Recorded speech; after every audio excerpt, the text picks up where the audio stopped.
Hi friends, আকৌ এটা নতুন ৰেচিপি লৈ আপোনালোকৰ ওচৰলৈ আহিছো। আজি কি বনাম চাবচোন দেই। এয়া সব এইখিনি চিকেনখিনি ৰাতিয়ে মই মেৰিনেট কৰি থৈছিলো।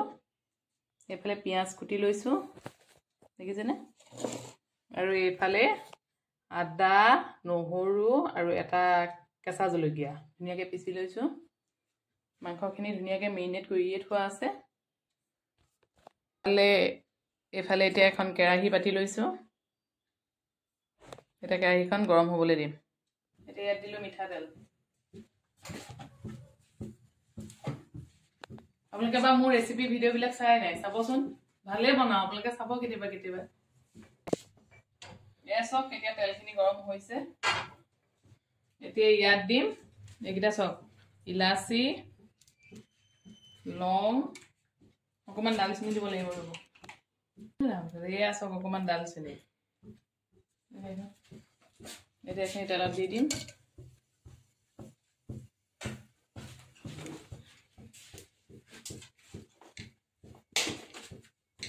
এতিয়া ইয়াত দিম পিঁয়াজ।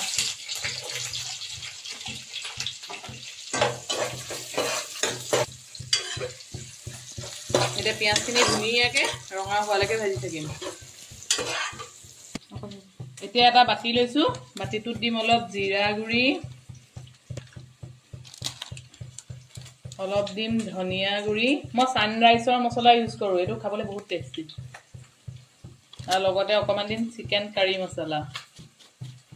এনেই মছলা কমেই ইউজ কৰোঁ, কিন্তু যেতিয়া ব্যৱহাৰ কৰোঁ এই সানৰাইজৰ মছলাই ইউজ কৰোঁ। এতিয়া ধুনীয়াকৈ এইখিনি মিক্স কৰি দিম।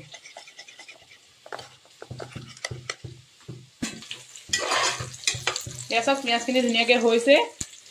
এতিয়া ইয়াত দিম পেষ্ট কৰি থোৱা আদা নহৰু।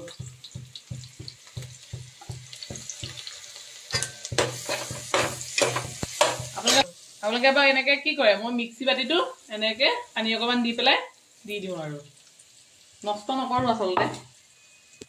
এতিয়া ইয়াত এই মছলাখিনি যিখিনি মিলাই থৈছিলোঁ সেইখিনি ইয়াত দি দিম।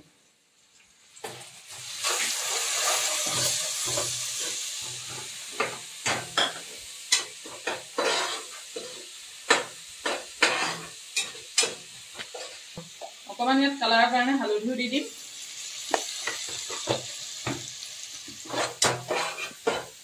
হালধি মই মাংসখিনি আগতে দিয়ে থৈছোঁ সেইকাৰণে, আৰু অকণমান ইয়াত নিমখো দি থোৱা আছিলে সেইকাৰণে ইয়াত আৰু অকণমান নিমখ দি দিম।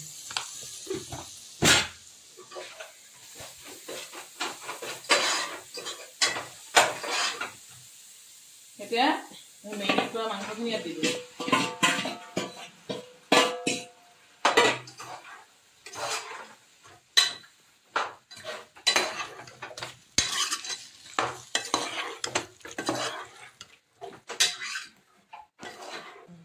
এতিয়া চাব পাৰে মাংসখিনি ধুনীয়াকৈ দিলোঁ। এতিয়া অলপ দেৰি ঢাকি দিম।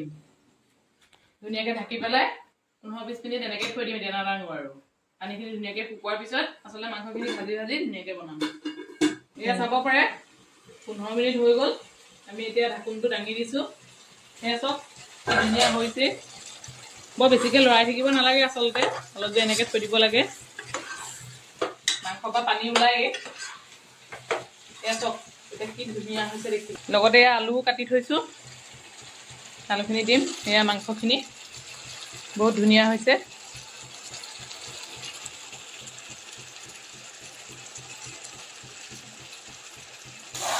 এয়া চাব পাৰে মাংসখিনি ধুনীয়াকৈ ভজা হৈ গৈছে। এতিয়া ইয়াত কাটি থৈছিলোঁ বিলাহী, ইয়াত দি দিম বিলাহী। আপোনালোকে বিলাহী দি মাংস খাই নাই বাৰু? এয়া চব মাংস কালাৰ কি ধুনীয়া হৈছে চাওকচোন। আৰু এইফালে লগতে দাইল পাতি থৈছোঁ। আমাৰ ঘৰত আকৌ ছোৱালীয়ে মাংস খালে লগত দাইলৰো প্ৰয়োজন হয়, সেইকাৰণে দাইল অকণো পাতি দিছোঁ।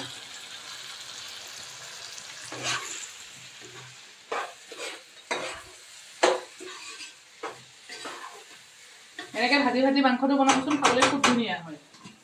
কালাৰো ধুনীয়া হয় আৰু খাবলৈও খুব ধুনীয়া হয়। আকৌ অলপ দেৰি ঢাকি দিম, বিলাহীটো অলপ সিজিবলৈ দিম, তাৰপিছতে এই আলুখিনি দি দিম। কেতিয়াবা মই আলুখিনি ভাজি লওঁ, কিন্তু আজি আলুখিনি ভাজা নাই, এনেকেই দিম।